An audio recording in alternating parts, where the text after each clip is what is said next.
Hansel and Gretel. Once upon a time, there lived a poor woodcutter and his wife.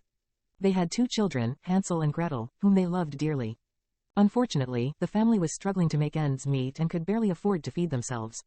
One day, the stepmother came up with a plan to get rid of the children. She convinced the woodcutter to take them deep into the forest and leave them there.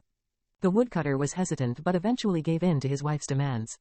The next morning, as they were walking into the forest, Hansel overheard his stepmother's plan and came up with a plan of his own. He picked up small white pebbles along the way and dropped them as they walked, leaving a trail behind them. When they arrived deep into the forest, the woodcutter left Hansel and Gretel and walked away, promising to come back for them. But as the day turned into night, Hansel and Gretel were left alone in the woods. Thankfully, they found their way back home by following the trail of white pebbles Hansel had dropped. The stepmother was angry to see them and scolded Hansel for his trickery. The next day, the stepmother convinced the woodcutter to take the children deeper into the forest, but this time, Hansel had no stones to drop. So, he left a trail of breadcrumbs instead, hoping it would lead them back home. But the birds had eaten the breadcrumbs and Hansel and Gretel were lost once again.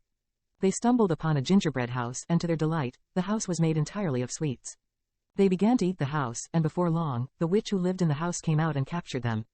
The witch wanted to eat Hansel, but Gretel tricked the witch into getting into the oven by telling her she needed to check if it was hot enough. Gretel pushed the witch into the oven and the 2 children ran away. They eventually found their way back home, where they were welcomed by their father, who had regretted his decision and was relieved to see his children safe. From then on, they lived happily ever after. Thank you for watching this video. If you enjoyed it and want to see more like it, please consider subscribing to my channel. By subscribing, you'll be the first to know when I post new videos, and you'll also be supporting me in creating more content like this. So, if you haven't already, please click the subscribe button below and turn on notifications so you never miss a video. Thanks again for watching, and I'll see you in the next one.